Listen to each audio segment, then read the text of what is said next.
Yo, what's up? This is Toru, and in a way, so are you. For those of you who don't know me, I'm a music producer, artist, and entrepreneur. I make music for that space between the dance floor and the bedroom, which has been streamed millions of times and been licensed by brands big and small, including companies like Apple. I believe that regardless of what you produce, whether it be music, art, physical goods, or even spreadsheets, you have a process, whether you know it or not. To explore this further, I created the ProducerHead Podcast.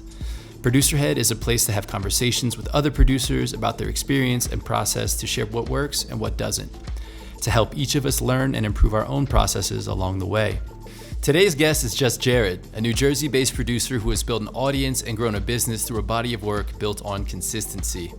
He offers sample packs as well as personal coaching to producers. Here are a few of the topics JustJared and I discussed during this conversation. Building an audience and growing your online presence, strategies for recognizing content that you already have and are overlooking, the role of sustainability and consistency, self-limiting beliefs, and the appreciation that the shortcut is the work. This conversation is packed with real tactical information for anyone interested in social media marketing. You can hear how much work and experiential learning Jared has accumulated through his years of creating content and building his business. I know that for me, it has served as a great reminder that we already have everything that we need to begin, that we begin where we are. The idea that I need to buy a new camera or piece of equipment may actually be a self-imposed limit that prevents me from moving forward. It prevents me from learning through action and where I am now. So I hope that you take in this conversation and realize that wherever you are is the perfect place to begin, continue, and change. Okay, with all that said, episode 4 of ProducerHead with JustJared begins now. Welcome back to another episode of ProducerHead. This is Toru, and in a way, so are you. Today we have JustJared on the podcast, and I'm very excited to get into what we got today. So anybody out there looking to improve as a producer or in general, no matter what your creative sort of aspiration happens to be, if you're working on growing your social media following, if you're working on launching some sort of digital product, whether it be a sound pack or an album, a single, whatever it is, you're in the right place. This man has a lot to share. Jared, welcome. Thank you for that intro, man. I appreciate that. Makes me feel good. Yeah, man, absolutely, man. Just speaking facts here. So let's just jump right in, man. Tell us a little bit about your origin story, how you started making music. I always listened to a lot of music, and actually my roommate my freshman year put me onto like vinyl records and listening that way. And we would have like these listening sessions basically every Friday night, more or less, because he would always get new records. So like we would all sit together and all of us would like listen to a new record. And often that, like over the years, again, since that was freshman year, by the time senior year came, I was also collecting vinyl. I had my own record player, like same thing, had a setup and was like really into it. Again, mostly inspired by him and just, again, seeing other people. I went to school in Boston and seeing there's a lot of people in the community over there to go see people touring or to go see little music acts and little venues and stuff like that. So that whole, again, 3 years or so, I'm kind of condensing. But by the time I got to my senior year, it kind of culminated to wanting to start making music and seeing these other people doing it and hearing artists like mostly lo-fi artists for this stuff, such as like BSDU was one person I remember in particular, and Tampa Beats, and hearing what they were making and realizing to myself that I could probably make something similar to them. It wasn't some like crazy musical thing. Like I don't have a music background. I have basically zero music knowledge or like music theory knowledge. Like it's like the most basic stuff.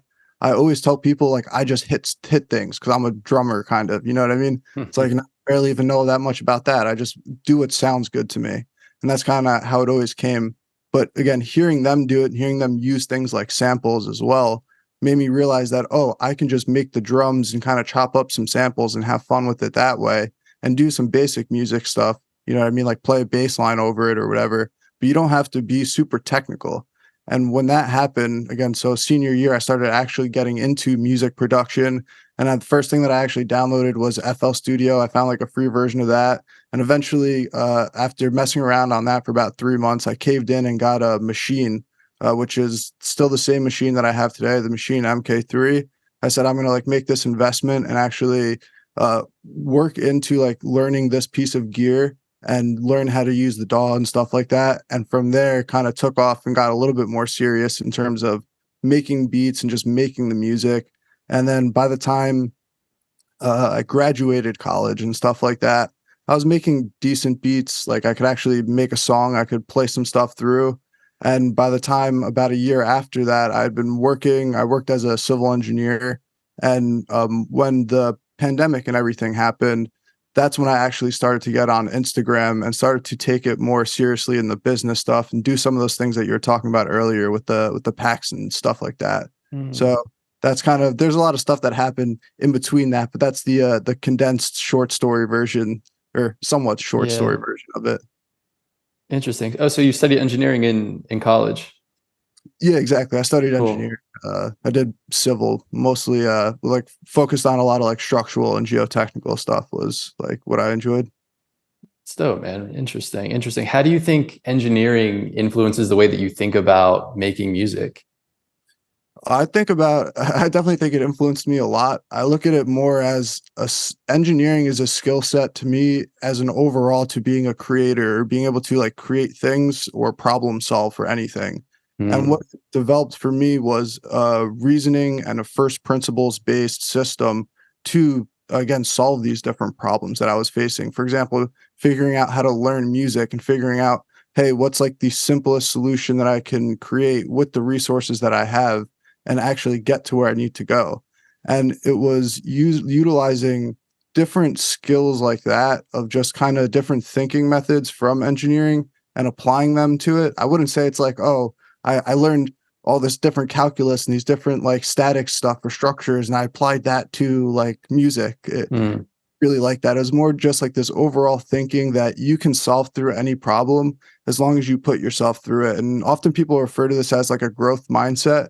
And I think that I guess in terms of like a specific thing, that's probably the biggest asset I got from engineering school and working as an engineer in general. Very cool, man. Yeah, that makes a lot of sense. So this makes me think if I'm a producer and maybe I just bought, I got excited about a certain producer and it made me want to start making beats. I went out and bought a machine or I just got Ableton or Fruity Loops. What do you think, if you were to start over again, what are some things you can offer to people getting started that are good places to start when they feel like I have no idea what to do? Yeah, so the first thing that I would say is if you have literally no idea what to do, like look up a tutorial on stuff, like use the internet. We have all these free resources out there now, and definitely go look stuff up. Like use Google. That's actually probably the other thing that going to college in general taught me was how to use Google. Hmm. That's actually a huge skill that people don't know how to do. How to actually ask the right questions and search the right things to find an answer, again, to problem solve. So if you can look up the right tutorials when you're trying to figure things out, and get like the right language around it. So like I remember, for example, when I first started out, again going into lo-fi music, they use side chains a lot, and I kept Hmm. hearing that, but I didn't know what the hell compression was. I didn't know any of that, and I went into it for about 3 or 4 months, couldn't figure out what it was called, so I couldn't even look it up. Like had to do it. I kept looking up just like how to like duck things and I would like do it with volume basically or try to like gate it or stuff like that. And it wasn't until I actually watched a whole bunch of tutorials and figured stuff out. Again, this is a little bit deeper than just the beginning phase, but it was like, holy crap, this is what compression is. And then realizing that you can use compression to sidechain. And it was like, Hmm. oh, watching tutorials gives you the language and empowers you to ask the correct questions. And talking to people in the community also and getting these other connections in that way allows you to build the language that you can use. There's like a quote, language is the limits of your world. It's like if you can't have the language to do something, you're very limited in your ability to like work through it, if that makes sense. So Yeah. that's like the beginning thing. And in terms of the tutorials, again, if we're a beginner, you have to make sure that you're actually applying the tutorials. If you watch a tutorial, when they give you an instruction, pause it and go do the thing. Don't wait until the end of the tutorial. Maybe it's like a short tutorial, that's fine, but like don't wait until you've gotten like 100 pieces of instructions to try to like work through it. Like work through it step by step, and it will make it so much easier for you over time. And I guess the last thing that I would say for this, or the third thing, is create an overall project or something that you're working towards. Just trying to like create music or learn how to do a specific like sound or like, oh, I learned how to do this new thing in the arrangement or like a melody or something like that. It's like, yeah, that's cool, but we need to apply it to something. And if you have, let's just say you're working towards making a small EP, or for me, it was a drum pack, Or for other people, it might be literally just to like collaborate with somebody or put out their first single, whatever it is. Have something that you're working towards, and that will actually instigate the correct questions to get to that end goal. Again, because we're trying to create the path to get there. So that's what I would say for anyone like looking to start off. Those are probably the first places that I would go to. It's like using the resources that you have and then implementing them when you actually get instructions is like super important. And that last thing that I also just talked about. Yeah, that's really cool. I mean, I think I listened to what you just said, and it kind of makes me think, you have to learn to like kind of hunt and gather, which is sort of your Google piece, and so that you can consume and eat good things. But at the end of the day, you're trying to cook, so that make sure that you don't kind of spend too much time in the phase of hunting or eating and stuff yourself, because then you're never going to make anything, right? Amazing. I really like that analogy, dude. I'm gonna have to steal that one. Give you credit. No, I don't own any of these awesome. ideas, man. Yeah, that's cool. Good idea. I really like that. So really, go. yeah, so tell me a little bit more, man. It's interesting. So it's like you started making music, you got interested in it, you kind of apply a little bit of that engineering mindset that you have and that you've trained yourself in. What makes you feel, like to go from that place of making music privately to be like, you know what, I'm going to start sharing this? Yeah, so I know that for a lot of people, and we kind of talked about this a little bit before, that there's this struggle with literally just getting that first piece of content out or sharing that first piece of music or like just hitting the starting gate, getting that initial starting point. And for me, like I really hate to say this, but like I don't have like some specific answer. Like I literally just did it, like Nike says. Like I was like, oh, I'm making music already. I'm going to literally just document and share what I'm doing. And that's what I tell people all the time when they ask, how do you create so much content? How do you do this? How do you do that? Like just document the stuff that you're already doing. And you will realize that all the content is already there in your day. You're just too scared to share it usually, or too scared to like document it. And an example of something for this recently for me is I have a music planner that I use it basically every single night, and I use it to plan out my entire day and like write out my schedule. And I've been using planners like since I was actually in college. That's kind of when I first started planning out my stuff because I realized I needed to be more structured with my time to like pursue an engineering degree in particular. And using that, so that's actually probably maybe another thing that I learned from there. But planning out my day is something I do every night. And my friend told me, hey, that's actually like really interesting that you do that every single night. Like, why don't you share that with your audience? Like, this is literally like I made the planner myself. Like, it's a culmination of the resources over the years, like that I found as the best ones for me in particular. And he's like, why don't you share that with your audience? And literally every single night, why don't you just post up your schedule? Like, you can blur out the stuff so this way people don't have to know what you're doing every hour, but people can see that, hey, like you actually do the things that you say, like you're what you advocate for, you do. And I was like, oh yeah, like that's actually another piece of content. So literally just by taking a picture of my schedule every night, like I've just made 7 more pieces of content. You know what I mean? They're stories, but still like it's these simple things, and people complicate making content so much. They're like, oh, I need this perfect camera. I need to get the right angle. Like I had a call with somebody yesterday, like a student I was working with, and he was like, oh, I need to buy this new camera. And like, how do I actually get the audio and the video to sync together when they're recording so that it can all happen at once? And I was like, dude, you're overcomplicating this. I was like, I don't even do any of that crap. I was like, I just take my phone, I literally stick it up against some random thing, like whatever it happens to be. Usually it's this little thing like on my speaker, this little box, put it there, literally get the video, record the audio wherever I need to, like export it from my DAW or like this, right? And then I just splice them in a video after. Again, you're getting resourceful with the things that you have. Everyone's got a phone. Everyone's going to be exporting the wave from their DAW or whatever the heck it happens to be. It's like I literally use the editing software on my phone. It's nothing fancy. I like don't use like these Premiere Pro or whatever the heck, like these all like they're useful. Don't get me wrong. I don't have anything against them, but it's like, when you're just starting out, like to answer your question, because I feel like I started ranting off, It's all the good. first thing that you want to do is use the resources that you actually have and just make the piece of content. Who cares if it's good? Who cares if it's bad? Show me the bad content. Eventually, like you have to get there. And you just have to get, again, the initial starting point, and you can make it better from there. But if you never get that starting point, if you're a perfectionist about that starting point, you can't iterate ever, you know? So that's my long-winded answer to your question. No, I mean, it's really interesting, man. And I think it brings up an interesting topic, which is sort of like how much gear do you really need to make things that are of value and of use to other people? Because, as we've talked about, you've built an audience, you've been able to grow a following on Instagram. And you just said that you're continuing to use your phone. And, and I see your videos and I see you sitting in the room right now. And it's the same, it looks exactly the same as it does in your videos. Yeah. So I guess, what do you think that is when people are maybe, hey, like I'll do this when I get this camera, I'll do this when I have, this much money, whatever it happens to be. Again, people are trying to be so perfectionistic about this thing often, and it's kind of like this advanced form of procrastination. They're just trying to like find all these excuses to put it off for instead of just actually doing the thing.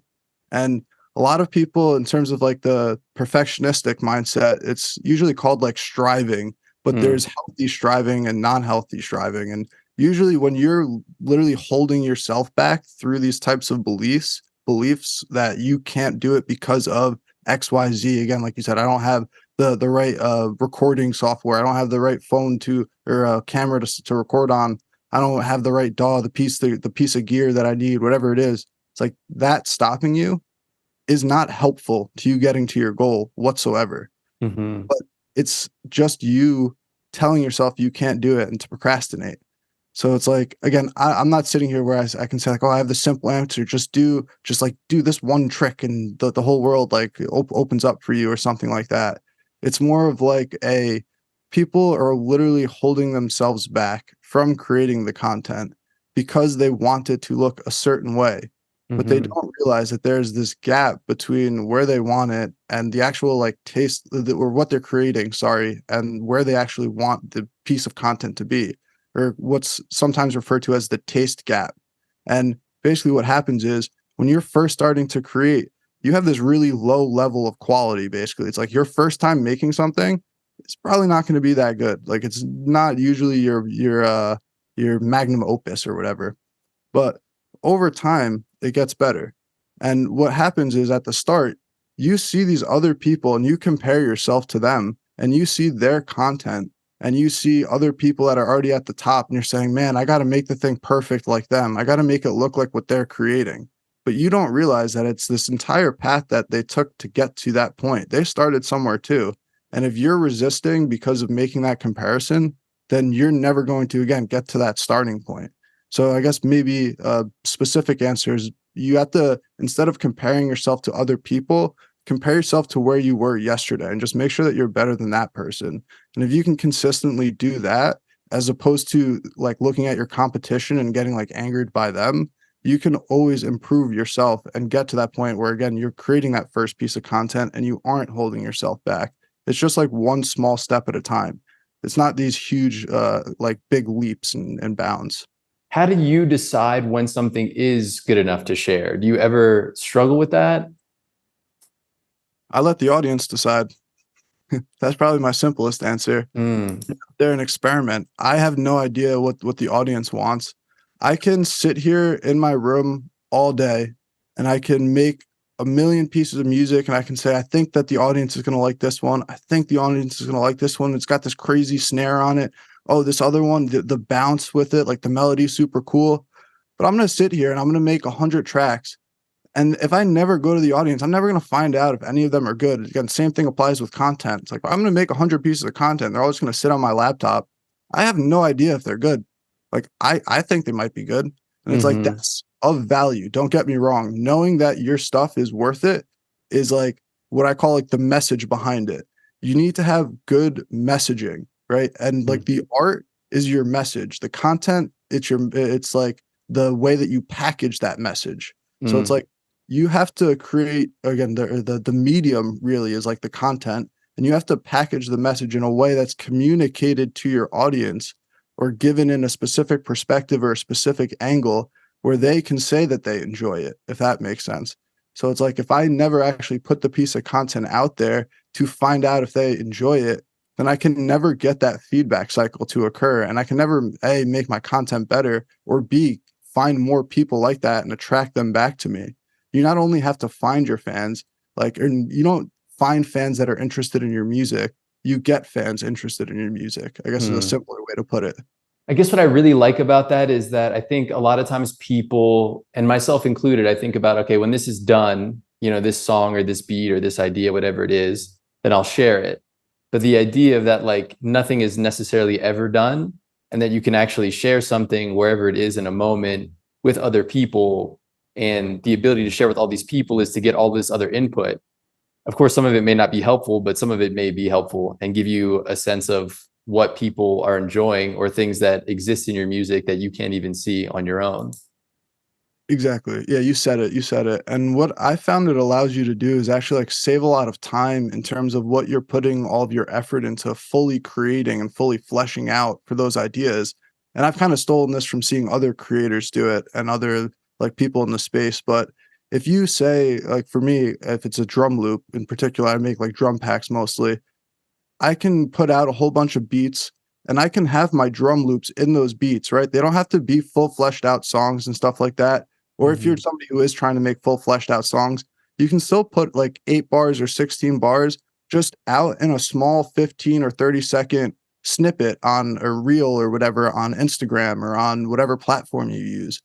And what you can see is if you make, like, again, let's just say you put out one a week and you make 7 different pieces of these 8 to 16 bar loops, instead of taking all of your time and finishing all of them, you can get feedback from the audience and they'll tell you which ones they resonate with. And for me, I usually look at that as, oh, these are the drum loops that I'm going to put in my pack. Or it's for you, it's if you're making full tracks, it's, hey, this is the song that I should focus on fully finishing, fully fleshing out, and then either A, release it as a single, or B, put it into an album that I'm going to later use for something. So it's a way to easily create something that you already know is going to resonate with the audience and saves you time and effort in terms of like trying to figure out what that is and needing to try to do everything all at once. Yeah. I mean, that makes a ton of sense, man. It's beautiful. And I hope for the people listening that you implement some of this, go back and listen to that again and think about it. I think connected to all this, maintaining like your motivation, like there's like this element of consistency that comes into play. And so talk about how you think about consistency in the way that you work and make music. Yeah, I think consistency is a word that even I toss it around a lot, but I think a better word to replace it with in terms of how to think about being consistent is doing what is sustainable, because being sustainable is really a first principles of being consistent. Because if you can't do something in a sustainable way, such as creating content or making music, if I can't sustain making a piece of content every day, then I can't consistently create content or put out the content every day or whatever it is. So it's like the first part for me is figuring out what is a sustainable pace for you to work at, whether that's one piece of content a day, whether that's one piece a week, whether that's one a month. I could care less. We got to start somewhere, like we were talking about earlier. But if you can't become like, you can't figure out what is sustainable for you, and you can't get any sort of starting point in terms of that, then you will never be able to be consistent. And then I guess the second part is actually setting some sort of intention and planning out what you're being consistent with. So once you set up your pace for like, hey, I'm going to try to make one piece every single week or something like that, you actually have to plan out and set an implementation intention on how you're going to execute that. It's like, what am I going to do? And like, what time of day is this going to be at? Am I going to do this at 12 o'clock or 2 o'clock? When the time comes, like, what am I going to do? Am I going to be sitting at my desk, like in my room, or am I going to be sitting at the desk that's downstairs? It's like, what am I going to be doing? Is my phone going to be with me or not? Like, how am I going to set up every single thing? Not that, like, that's really super detailed, but it's like, you have to know exactly what you're getting yourself into.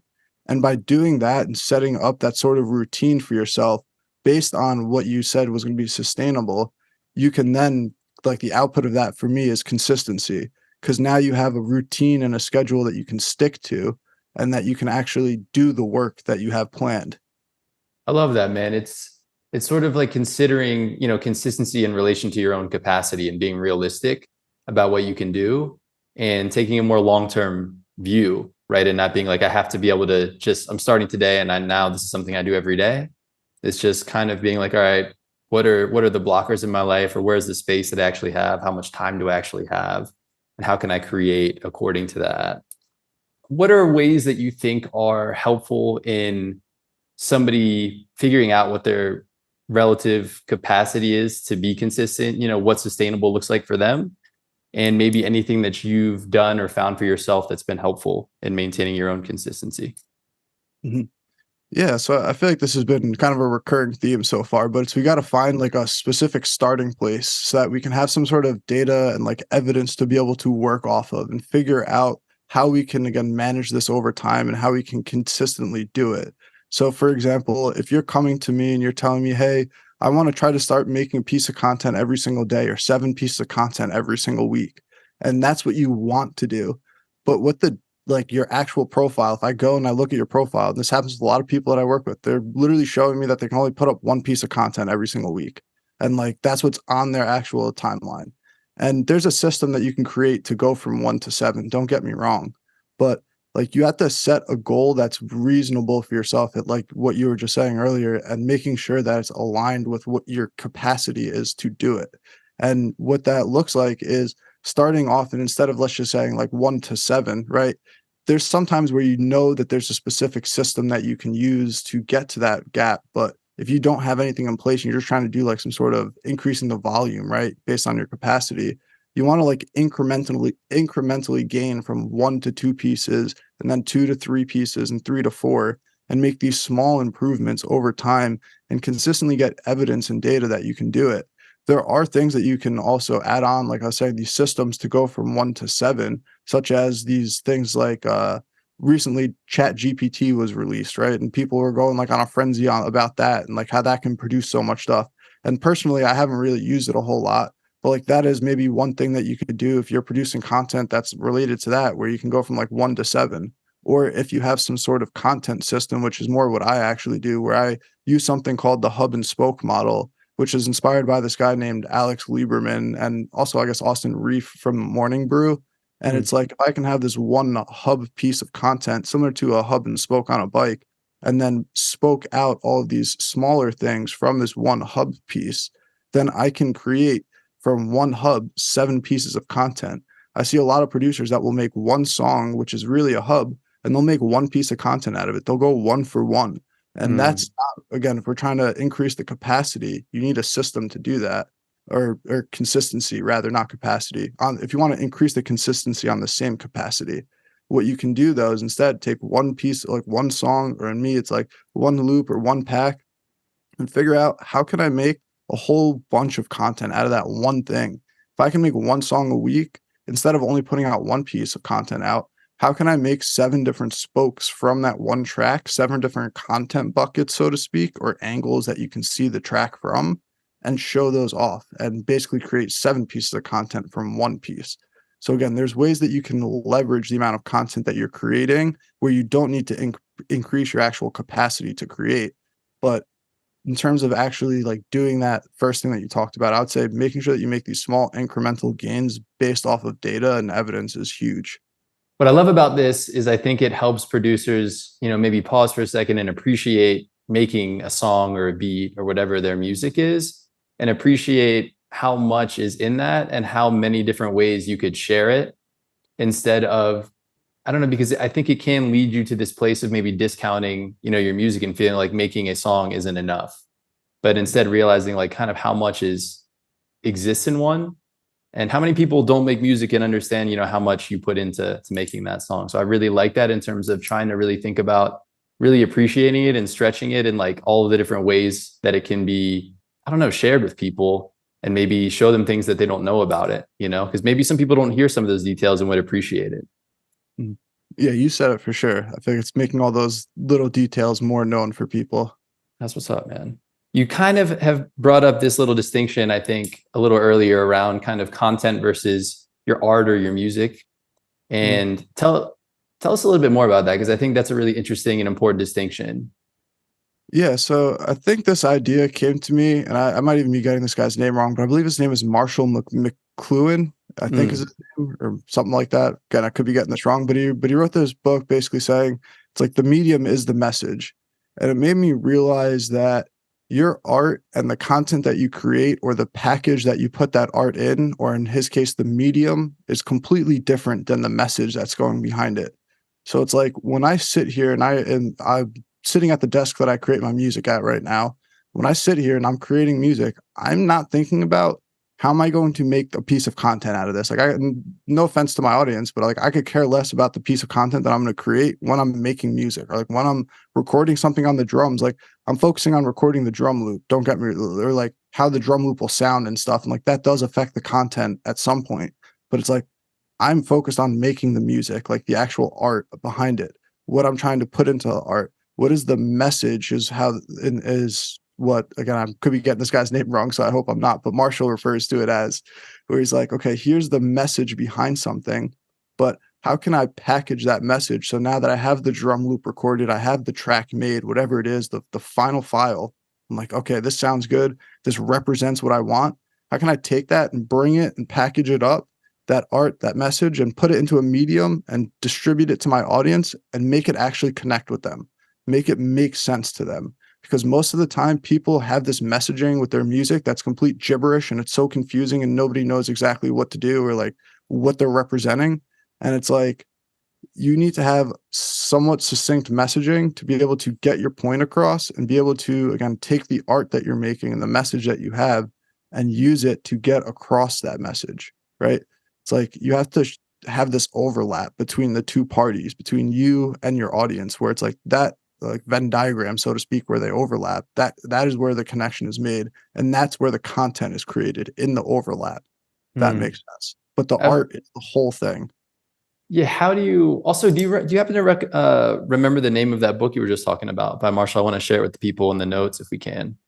Yeah, I believe it's Marshall McLuhan, and I think it's The Medium is the Message. And one kind of funny part about it is I believe it's actually The Medium is the Massage, like as if you massage. But it's because when they were printing it, the guy actually messed up the name, like it was a misprint, but they printed all the crap. And what the author said, he's like, it's actually kind of funny because it's literally a representation of like the medium is the message, like the name isn't even right. You know what I mean? So they like left it in there. And I could be mistaken, but I'm pretty sure that's like a true story. That's a cool piece of trivia about the book there. While we're on this topic, are there any other books that you think have been helpful that you'd like to share for other producers? Yeah, so there's a couple of things. I'm kind of hesitant to share like specific books because I feel like everyone goes through their own journey of discovering what books are useful to them, and people sometimes attribute meaning to a book like with just because somebody gave a good recommendation of it, if that makes sense. Sure. And the other reason is because I can give you a book that's really boring for you. It's like if I give you a book on like behavioral economics or something like that, like I know that you might find that more interesting, but like a music producer is gonna be like, dude, what the hell is this? Like, this makes no sense whatsoever. Like, again, going back to like the medium and the message thing, like if I give you that, like I'm not packaging it in the right way. Sure. So what I will refer to, and it's actually a quote from a book that I am going to recommend, so to try to answer the question, is this guy Naval Ravikant has this quote roughly that says, you have to read what you love until you love to read. People, their association with reading is like summer reading from school or like reading in class. And you're like, oh man, that sucked. Like, I hate reading. Like, reading is the worst thing in the world. But if you remember, there's probably some weird article that you were super interested in or something that you wanted to look up and you probably read a blog post on it. It's like, if you read things that are actually interesting to you, you'll eventually fall in love with reading over time, and you'll be able to read books that are on subjects that maybe even aren't interesting to you initially, but will draw you in because you can read them. So where this kind of quote roughly comes from is he has this book called literally The Almanac of Naval Ravikant. So like that's probably one book that I would recommend. And again, I would say this is more of like a philosophy or principles style book than it is like, hey, this is how to make music, or like something that applies to music producers, because it's like there is nothing in that book that really talks about music. It's all just principles about like life and business and stuff like that. So like that's one that I would recommend. Cool. I wouldn't say, again, I have any like music books in mind that I would be like, hey, go out and read this, if that makes sense. Yeah, sure. There's, just curious about whatever's been useful for you. I think because I know that for me personally, there's been things that I've read that aren't necessarily about music, but have just found, everything's connected somehow, and you find a way to apply it. I got one for you, and then I'm gonna reverse the question and ask you a book too. So be prepared. But my to like kind of advocate for the thing that I was saying earlier, I used to hate reading, right? And it wasn't until I read this book called The Power of Habit by Charles Duhigg, as I believe the author's name. And people always rave about atomic habits, and yeah, James Clear is cool and stuff, but actually he just took 90% of the ideas from all these other people and added 10% on top of it. Like he did like what the Virgil Abloh changed 3% thing. Like this guy, like actually for me was like the first book that I read and came across in terms of habits. And again, all these people are just looking at research from actual people doing the science. Don't get me wrong. Like there's always attribution that goes backwards, but his book, when I first read it, was in high school. I believe it was my senior year of high school. And I took it, I really wanted to learn about more like the psychology around habits and actually how to create a habit and things like that. And the book actually ended up being a little bit more related to marketing and business and habits around those things, which I also found interesting after all. But that initial interest in how do I actually develop a new habit to start sustaining something, actually kind of going back to what we were talking about before, I was like, how do I do this? And because I asked myself that question, and at the time I didn't really know how to use Google, like I was saying earlier, Google for me like came when I was in college. Like I actually started learning how to use it. So I was like, oh, I'm going to look up a book on how to like basically create a habit, so to speak. And that was the first book that popped up at the time. Like I basically at the library or whatever, went, got the book, or I think I actually got it at Barnes and Nobles in the like discounted section. It was like one of the first times I ever went to an actual store. You know what I mean? And I was like, holy crap, this is what a bookstore looks like. You know what I mean? Yeah, I don't even think they have Barnes and Nobles anymore. It's probably like out of business now. But I went in there, got the book, and went down the shore. And I was there for a week and I read it on the beach every day. And by the time I was done, I was like, this is the greatest book ever. And I still think it's like one of my favorite books, but it was more of the fact that again, that book's not going to resonate for everybody. But the reason why it resonates for me is because it's the book that made me start reading. Information, it was super useful, don't get me wrong, but it was the actual skill that it helped me develop to say like, yo, you can start reading and learning from these things. Like this is material that people put 10, 20 years of effort into writing this one book. It's like their entire like life's work for some people. And I'm just going to like sit here and be like super nonchalant about it. It's like, oh, like there's probably some good information in there, but you have to be interested enough to pick it out. Yeah, absolutely, man. Yeah, I love that, man. And honestly, I really couldn't agree more about like kind of the way formal education works and the relationship that you can potentially develop to reading as a result, you know, because I definitely grew up kind of dreading reading. And I think you forget, or maybe at least for me, I won't speak for you or anybody else, but kind of just forgetting how much is out there and that you can literally read about anything and that the thing that you're already interested in, it exists. And that can really, just that one step can really lead to a lot. And I know that's helped me a ton. And so I have become somebody who really appreciates books as I've gotten older. Yeah, that's a great way to put it. I was really succinct. Now, again, I'm flipping the table. What's your book that you found maybe useful for music or just a book you enjoy in general? I'm always so I will. No, I appreciate it, man. Let's see here.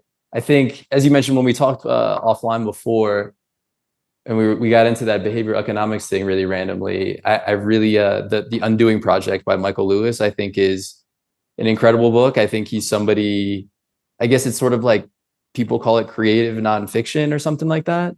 But he's just like, it's really incredible the way that he weaves sort of narrative and biographies of multiple people and how those, and the story behind the people that create the thing.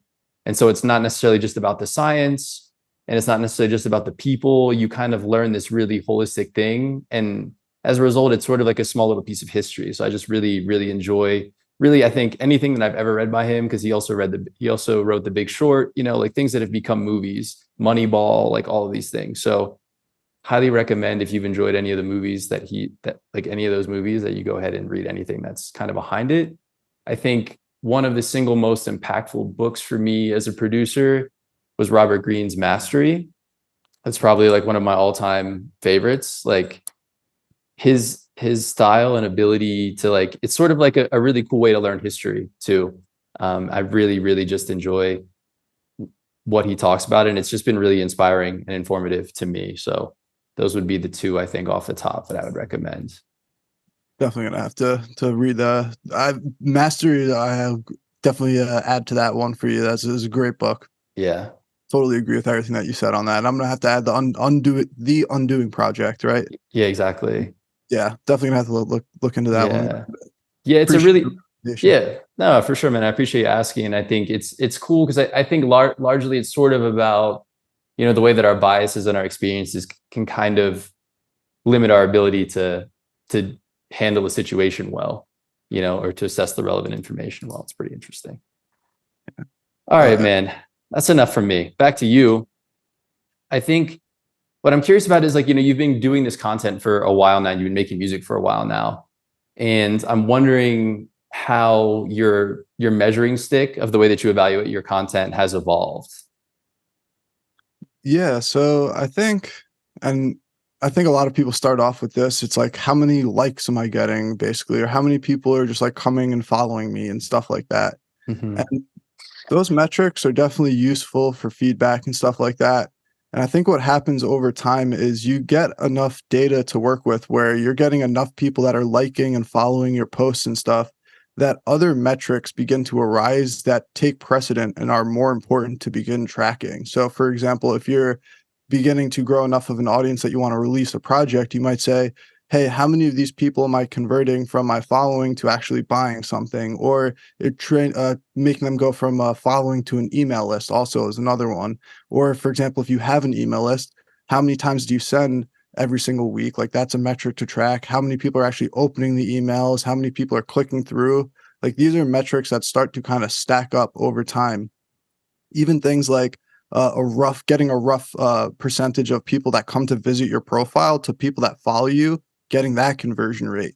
And for me, it turns a lot more from the specific things on that front end, like likes and follows and stuff like that, to how can I optimize the conversion rates between each step of the system that I've created to get somebody. It's like basically what a fan experience ladder is kind of what I refer to it as, is getting someone from completely unaware, non-follower, to stepping them into my system as a follower and then moving them all the way to the point where they eventually buy something.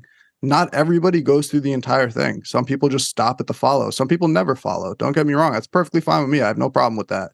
Mm-hmm. My goal, though, is to give people incentive to move through the entire thing and eventually get to this final point so that I can provide them as much value as I possibly can with a sample pack. Instead of only getting 50 free sounds or something like that, you can get 400 sounds if you actually buy it. And that will, again, like increase the amount of output that you have or whatever. So it's like, I'm trying to incentivize moving people through that ladder and the conversion rate that goes through each step. And the reason why that's important to me is because I look at it as, how can I test something every single week? Or to take one step back, actually, people talk about music marketing all the time. They complicate the crap out of it. They're like, how many strategies can I use? How many tactics do I need? If I try out this weird new trick, all of a sudden my following is going to blow up. I'm like, nah, dude, none of that crap works. You just got to do this. This is my suggestion. Again, you're going to have these times where you go viral and things blow up. That's not super sustainable all the time. What I try to do is look at the system that I created and I go, how can I test this? Marketing is just another word for testing. I literally go, how can I test something new? If I put, for example, the conversion rate for my profile to followers, if I put something different in my profile and I write something different, it will literally change from 1% to a different percent. If it goes from 1% to maybe 5%, then I know that I just increased the inflow of followers by 4x, just by increasing that 1 percentage point, by changing the copywriting on my profile by a little bit. Or again, I can move to the next step. And what you can do by doing this is do what I call 1% better marketing and look at each step, test one thing at a time, and increase the conversion rate throughout the entire system.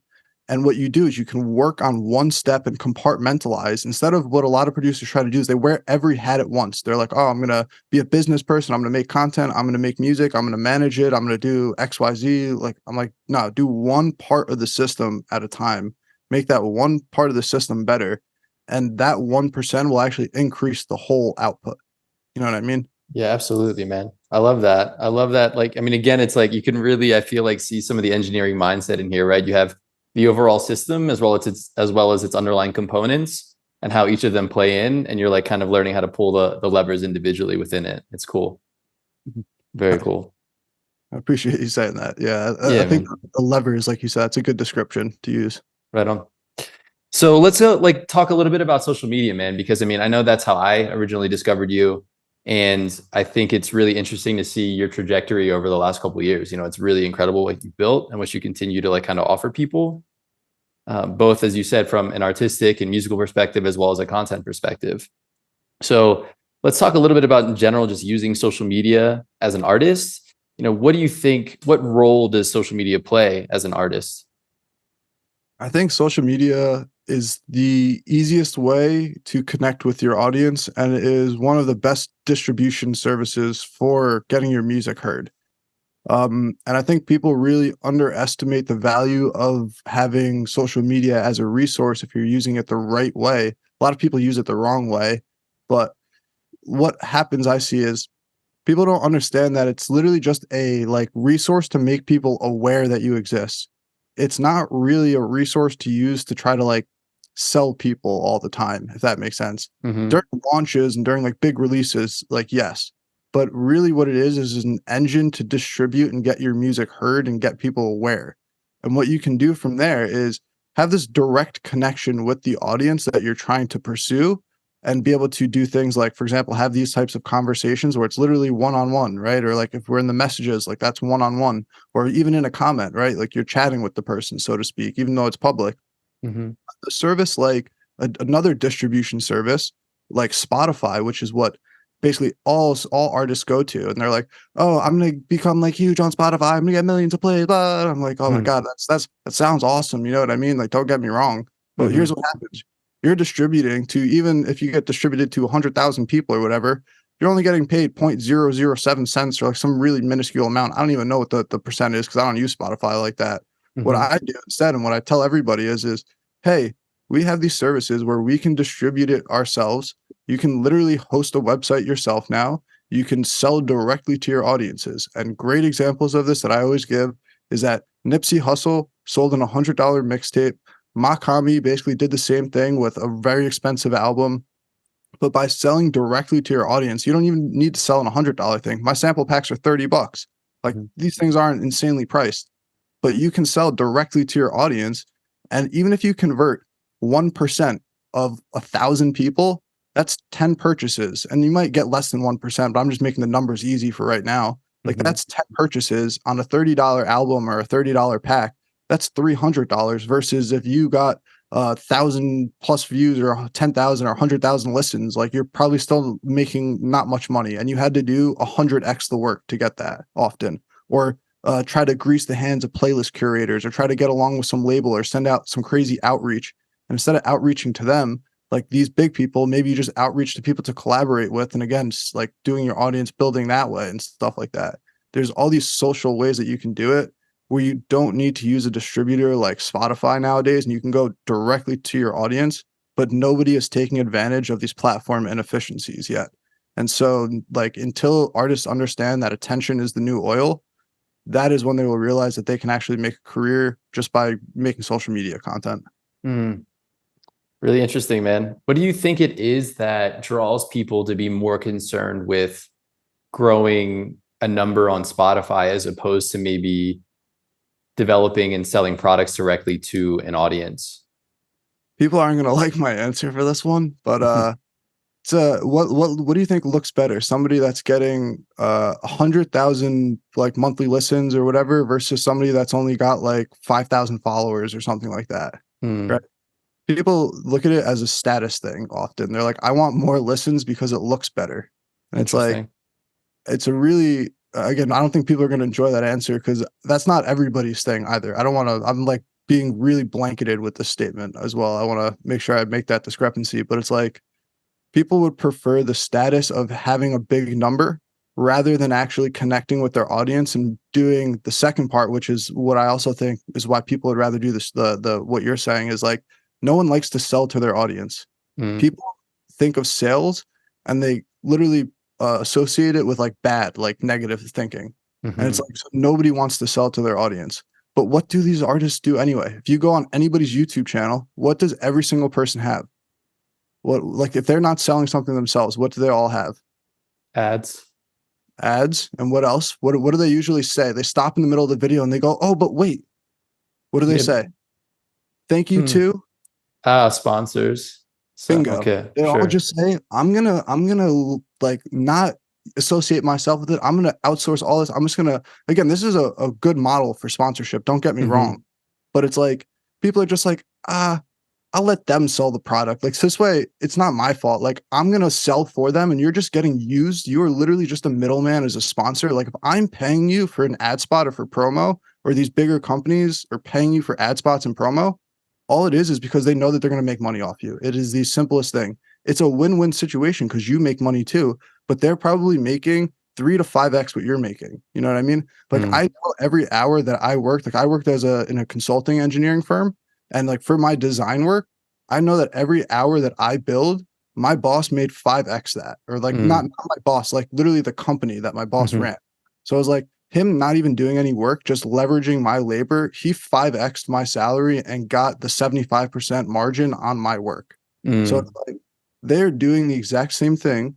They're selling, but they're just being used. And instead of going directly to their audience and saying, hey, buy my album or buy my thing, again, there's times to do this. If you don't want to create stuff, get a sponsor. Like newsletters are really good with sponsors. Again, like a YouTube channel is really good with sponsors, but it's hard to get paid based off of CPM or something like that.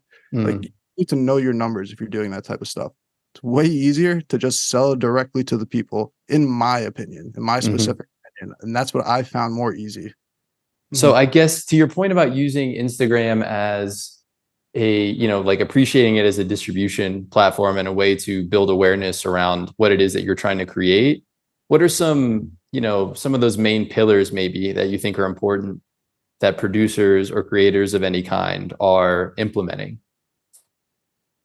What do you mean by pillars for content? Just curious. I want to make sure I answer the question right. Yeah, so maybe just like foundational kind of core things that are good to make sure that you're following. Oh, I would probably say making sure that you're actually putting out content. Like literally, again, I'm kind of being really blunt with a lot of things in this interview because most people overlook that it's the boring, simple things that actually lead to getting any sort of gain or like momentum or like things happening. Like if you're not putting out content, you're not going to be able to do it. If you're not posting consistently, you're not going to be able to do it. If you're not engaging and commenting back with the audience that engage with you, that you're not going to do it. If you're not going out and finding new people to engage with and actually get the algorithm to learn who the people that you engage with are, you're not going to do it. It's like, again, there is no secret. It's all these simple little things. And like you could call them like pillars and stuff like that and foundation. But it's like if you're just doing normal stuff, it'll work. If that makes sense. There is no like, oh, do this like, oh, like do it at this time or something like that, or like do this many. It's like experiment and find out for yourself, and you'll figure out which ones work and which ones don't. That's like my take. Got you. So the shortcut is the work. Exactly. Yeah. Like the people will find out that usually the trying to take the shortcut ends up being the longest path. Wow, I like that. So I think something as a blocker for a lot of producers is in getting in the way of sharing content can be the fear of other people's opinions. Is that something that you deal with, and how do you deal with it?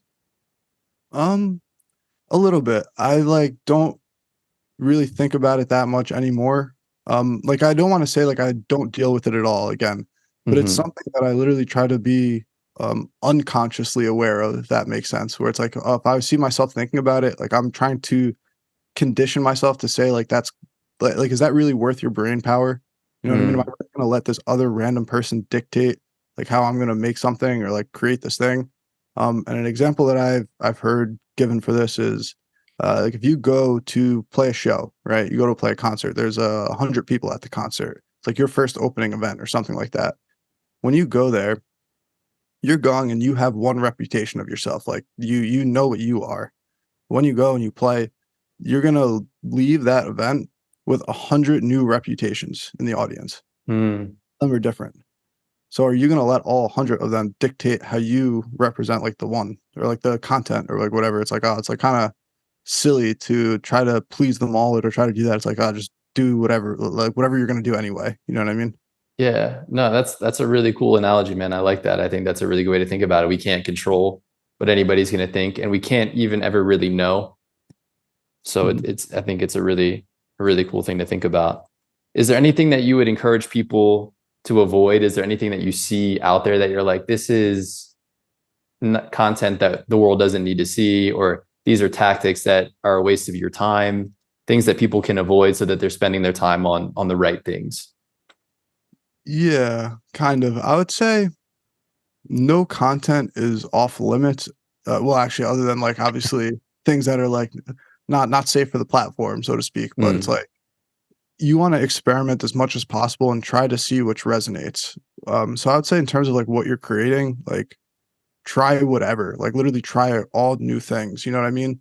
Like, um, whatever you think will work with your audience, like there's probably a reason why you had that thought. So like try it out and just see what happens. Cause like you're saying before, it's like if it stays on your laptop, like I'm never gonna get the feedback from the audience to figure out if it was good or bad. So like you just gotta get it out. And I think that that's like, again, I feel like these things are like so simple, but they're just like proven and tried and true. The part in terms of like best practices, maybe for the platform, not necessarily just for the content as a whole, I would say comments that are fire, fire, fire, emoji, emoji, emoji. This is sick, cool stuff. Like 2-word comments like that. Like I'm kind of cool with it. Like unless I know the person or something like that. Like it's like you're not doing yourself a favor leaving that on somebody's profile. You know what I mean? That's the first thing. The other one is sending ridiculous messages to people that I see, like, or like these really like long-winded messages. It's like most of the people that you reach out to like don't have time to read this crap. You know what I mean? Yeah. So it's, unless you're in the middle of a conversation already, then you can send a longer message. But if you're trying to like reach out to somebody and you're like, hey man, I saw this show that you were at 10 years ago, and I actually took this picture, and here's the picture, and my friend actually really likes you too, and we're actually listening to in the aux in the car the other day, and actually the other time that I listened to, I bought your album at the show. It's like, I don't care about any of this crap. Like, don't get me wrong, like it's cool, but the story is like I can't read all that. Sure. And like 90% of people will send these crazy messages, or like even the worst ones, which I feel like is more obvious. The people are like, hey, listen to my music. Like that's like the more obvious. Don't tell people to listen to your music. It's like nobody's going to answer these types of messages. Like you have to warm up the conversation if you want to tell people that story or whatever it is, you know. Right, I think so that in terms of connecting with people on the platform, like actually finding your fans and building up an audience and stuff like that, those are probably the simplest mistakes. And again, they're pretty straightforward. Like if you had common sense, I feel like you probably wouldn't do those things. But yeah, I think that that's like simple mistakes that people make. gotcha. Yeah, it's like stop spamming and make content.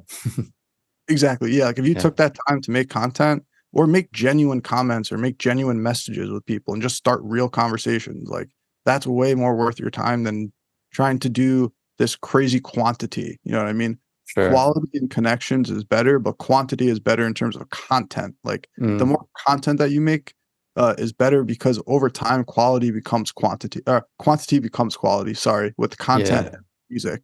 Like if I only practice once a week, it's going to take me a really long time to get good. But if I practice every day, like I can condense down that time way quicker. Or again, with the content that you're making, 1 a week versus 7 a week.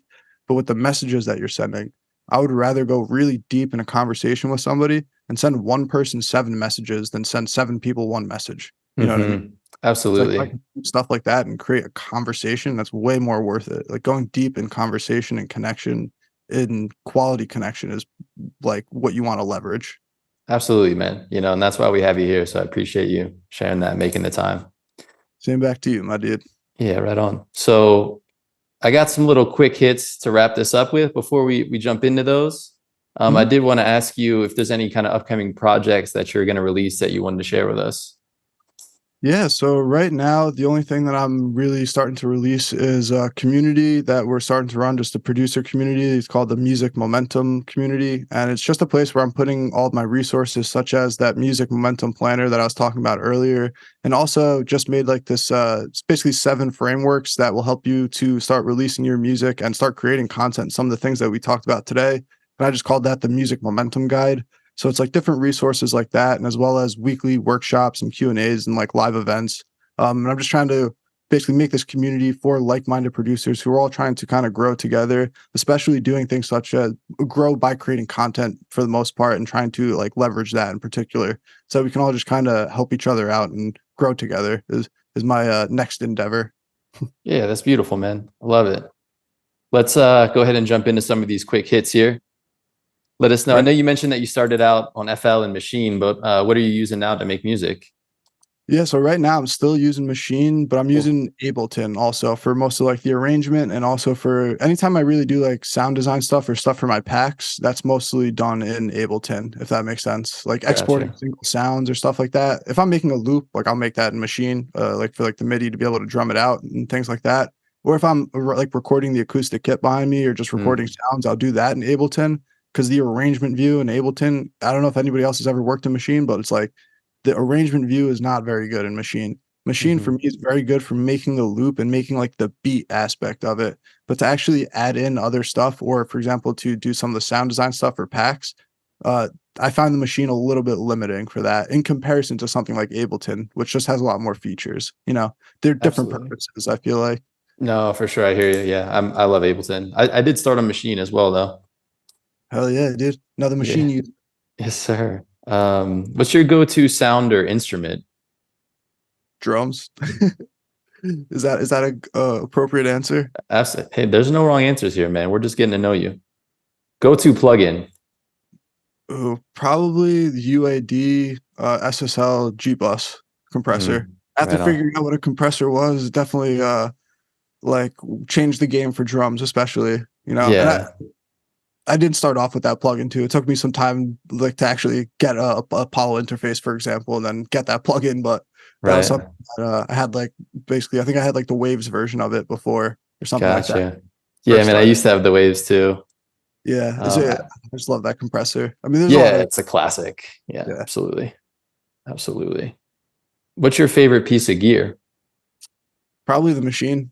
Like I feel like that's just because it's where I started, so I definitely have a bias. You know what I mean? Like I've had the same machine, and it's been going. It's been serving me basically every single day for the past, I don't even know, 6 years, or I don't even know how long ago college was. 5 years. Sorry, Right screwing it on. up, but It's all good. So, do you use the machine to like tap out drums or chop samples? Neither, both, both exactly. both. Cool. Yeah, exactly. It's all like the MIDI stuff, and like sometimes I'll mess around and like do like extra like effects or things like that on top of it, just like to like play around. But most of the time I'll do that, and then I'll either take the like MIDI or the stems and I'll bring them over into Ableton and then mess around with them there. Gotcha. Cool, man. Three producers you think everybody could listen to, and you can't use Madlib or Dilla in those three. Ooh, that's a good one. I'll probably say Knowledge, I think, is definitely something, especially from somebody who really enjoys drums. I think he just has such unique patterns and also unique samples that he uses. For Like sure. his his style is just something that's totally wild, and I feel like changed my ear for music in particular, or for production at least, That's what's and up. what you can do. You know what I mean? And what again, he not feeling limited by certain things is, I feel like, is what he made me realize. Another producer is probably Kenny Beats, Mm, something that I've been definitely listening to a lot recently, and initially found him through his cave episodes on YouTube. And I would definitely recommend to anybody who has not seen them to go watch them, or to also go see some of the stuff that he does on his live stream. I think that he's an incredible musician, but he's also incredible at being able to explain the process behind some things and keep it into simple layman's terms and be able to explain stuff. Like, for example, the way that my drum kit's set up, and even I have a advanced audio CM87 mic, which is basically a replica of the U87. And literally getting that mic was inspired by seeing it on his drum kit and seeing him explain it. And I probably literally wouldn't have bought that specific mic if I didn't see and hear it and how it was used on his drum kit. And obviously, like looking up more stuff after to see how it sounded, but not just buying it based off of what he said. But mhm. that sole like video of watching him do that was like one of the inspirations for being like, holy crap, I can record drums too. Like I can do this myself as well. And I think that that is like a huge one. And now the last one, I'll kind of give you a slight screwball answer, which is Earl Sweatshirt, um, Mm, because it's not that he produces everything that he makes, but I think that his production style again is like very, very unique, and the types of sounds that he uses are different. And also, I'm a huge fan of Earl Sweatshirt in general. Like him and Kid Cudi are probably my two favorite artists, so I mm. definitely again have a little bit of a bias there. But again, going back to that idea of seeing other people do it, like hearing him and seeing him do it, and like his lyrics and just like the way that he spoke on the mic, and going and even seeing him live when I was in Boston, like all that stuff culminated to me wanting to make music. So he's definitely had a huge impact on me, and like the music and also productions that he's done. Yeah, that's what's up, man. So now that I know that Kenny Beats is in your top 3, I have a couple follow-up questions. One is, what's your favorite episode of The Cave? Ooh, that's a tough one. Probably, again, this one's gonna be biased, but I feel like it's the JPEG Mafia episode. I also really like the Denzel Curry episode because that kicked off like the whole album that they did, or project that they did together rather. And like just hearing them gel like so well together was insane to me. It like felt like it was comical of a video as well. Like, cause I mean, Denzel's like kind of like a funny dude, and like Kenny is like just like this like chill, like not like he's like super like nonchalant, you know what I mean? So it's like kind of like a funny energy collaboration. That's one where he's like, Denzel's wearing the helmet in that episode and stuff, right? Isn't there a thing? I think so. I remember the rap that he did was insane too. That was the last part that I had. I think it was like one of probably him and maybe like the Freddie Gibbs raps, but like that was probably one of my favorite like actual raps from that. It's cool, man. The variety and guests that he's had on that series. That was such a cool thing. I think it was like early pandemic when I discovered that too. A favorite? Yeah, there's 2 that come to mind. I mean, the Thundercat one was cool. I really like the Mark Rebier was really dope. And the Mac DeMarco one as well, just because it was pretty funny too. Like he was a really funny guest. Yeah, I definitely agree with that last. He was a funny guest. And no, I agree with I feel like the other 2 definitely more like with the live instrumentation stuff you like messing around. Yeah, it was. Yeah, I guess that's part of it, and I think it was just cool to see him work with, I think, artists that are, I think, Kenny Beats, or at least I think when I think Kenny Beats originally, I was thinking about what he was doing with rappers. And so I think it was cool to see him do stuff with other people in different genres. And like, it really, I think, spoke to just his general, like how much of an appreciator he is of music in general, and like kind of how wide his like skill set is too, which was really fun. That's a great point to make, honestly. Yeah, right on, man. And 3 favorite albums. Oh, can I put the same artist for all 3 of them? Wow. Try not to. I'm a very, very big fan of Kid Cudi, so I'd probably put, honestly, like if I could choose 3 albums and it would all be Cudi, it'd probably be Wizard #1 and him and Dot the Genius did Wizard. Actually, talking about a producer that people should listen to, Dot the Genius is probably one. Then probably the Man on the Moon 1 and 2, or if I just had to choose one, it'd probably be Man on the Moon 2, and then probably Satellite Flight would be like the 3rd one from him. Wow, and man, you're diehard. In terms of other people, I'd probably still put Wizard as #1. I'll probably put, and also like picking favorite albums outside of this is a little bit tough, but I'd say some rap songs by Earl definitely was like had a big impact on me. Like I really enjoyed that. I guess these are all also like more recent people as well. I'll say. Let me think of a last one. Probably the JPEG Mafia, the Veteran album in particular. I think that those had a big impact on me. I'm trying to think of music that actually changed what I was doing, if that makes sense. Got you. Sort of like, I like that idea. There's this guy that has like, he talks about like Quake books, like kind of things that like kind of shake your world a little bit. So it sounds like that maybe those albums kind of did that for you somewhat. That's cool, man. That's a great, I really like that phrase. Yeah, me too. It's cool, right? I think it's Tyler Cohen. He's like I think he teaches at George Mason in Virginia and does some sort of I want to say economics, but I'm not positive. But he's written a bunch of books, yeah. And all right, man. And then favorite movie. Probably The Pursuit of Happiness. And it's kind of funny because of the Kid Cudi reference again. But yeah, well, it's that I actually just really like the story in that movie. I think is like incredible. I think it's like a super inspiring story, and it's like very easy for me to draw motivation from seeing that story and like being able to somewhat like relate to the ideas of that story. I feel like everyone goes through some sort of struggle that when you watch that movie you can relate to, if that makes sense. Absolutely. That's probably one of my favorite. And then also The Shawshank Redemption. That's like classic. Like classic. Yeah, exactly. Just like classic. If you haven't seen that, I would highly recommend watching that one. Yeah, I couldn't agree more, man. Both are definitely really solid films. Could not agree more. Somebody else you think I should talk to on this podcast? Ooh, that's a good question. I would probably say somebody that might be interesting to talk to. And again, I'm probably a little bit biased here, but Cody from Chilled Samples, who also runs a podcast. And I think that's why it'd be an interesting conversation. Plus, he has a lot of stories that are really interesting about touring and things like that, and just how he's actually started making music as well, and the things along those lines. And I think that he would be a fun guest to have on to talk about like the touring stuff. He also does a lot with getting, even though I bashed on Spotify, again, I want to say this now, doing that is a viable business model. You have to understand the model that you're doing though. And the problem is people try to gel together the social media and the distribute, like the Spotify, and they're two different models. That's like the problem. But like he can talk really well about monetizing through streams though, in particular. And again, so like I think he would be useful for your audience, to people to figure out some of those things on how to start working with people and start working with playlist curators and start working with labels to get your music out there and heard through that method of distribution, as well as, again, like the touring stuff and his whole backstory on getting into things. Yeah, I love that, man. Yeah, we'll have to connect. That sounds great. Thanks. And then here's your final question. If you were to do one thing that would break the internet, what would it be? Stop using it.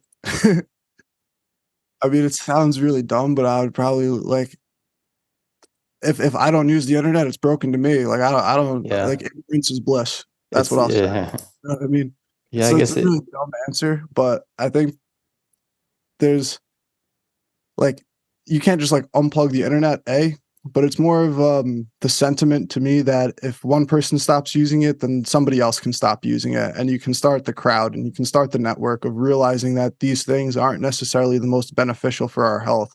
And like literally in my bio right now, going back to those 1% conversions, like my conversion rate for my profile moved from about 1% to 10% in like the past 3 months. And it was a couple things that I was working on that did that. But one thing that I did that I changed in my bio was I made it say producing music is greater than consuming content. And I noticed when I did that, like my conversion rate jumped up like huge. So it's like, I think that there's a lot of people are kind of fed up with the idea of social media and how much attention it drains from us. But most people aren't necessarily aware of the overarching long-term impacts that those things will have on us. So like if I can actually stop using the internet and inspire the next person to stop using it, like I think that as a whole, we would be healthier in some ways. You know, I think like certain parts of the internet are super beneficial, but I think the social media parts aren't necessarily have the greatest incentives, is how I'll put it. Yeah, no, interesting. Yeah, it's sort of like the idea of reverse network effects, right? Like if I stop using it, maybe people around me stop using it, and the people around them stop using it. And then if we're not using it, there's nobody on it. Exactly. Now the internet's broken. Exactly. Yeah. Now the internet's broken. Right. Gotcha. All right, man. Go ahead. I was gonna say like my roommates were like computer science and like computer engineers, and they would probably tell you like some crazy like hacker thing or something like that I could try to describe for you, but I don't think it'd be so beneficial. Right on.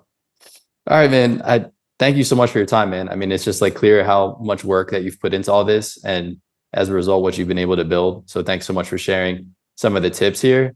Before we get out, like let us know where you want people to go. Where can they find you in order to pick up the drum packs, in order to join your community and help, further what they're working on? Yeah. So if people want to check me out, you can just go to my Instagram at JustJared Beats and you'll find my stuff, and you'll see me referencing other things there. You can check the link in my bio for whatever is the current thing that's there. But yeah, there's a lot of stuff in terms of content that we talked about today, and some of the like different strategies. You can at least kind of take a look over there and see them at play if you want to. And also, I just want to say I really appreciate the time today and all the great questions and actual like thoughtful insight that you provided with a lot of the ideas that we talked about. Being able to like make them more concise and converge onto specific ideas was really nice. Cool, man. Yeah, I really appreciate the kind words, man. The compliment is not lost on me. Everybody go follow this man at JustJared Beats on Instagram and tap into the community that he's building, because it's really, really dope. Thank you for listening to Producer Head. We will catch you guys next time. Peace. That's it for this episode of Producer Head. Appreciate you coming through and being a part of it. My hope is that it helps you unlock a bit more creativity and find progress in a way that matters to you. Before we go, there are 2 simple and zero-cost ways to support the Producer Head Podcast. 1, tap in and subscribe or follow wherever you're listening, whether it be Spotify or Apple.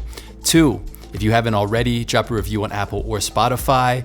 Maybe both if you're feeling it. The feedback is appreciated and helps me continue to do what's working while improving along the way. Finally, let's stay connected. I regularly share ideas that help me develop my creative process, along with music recommendations, and even give away free music and sample packs. Head to torubeat.com, torubeat.com, and sign up to receive all of these things and stay up on all things Producer Head. You can also stay connected with me and the podcast at torubeat, TORUBEAT, on Instagram, YouTube, and TikTok. Again, for real, thank you so much for being here with me, and I look forward to catching you in the next episode of Producer Head. This has been Toru, and in a way, so are you. Peace.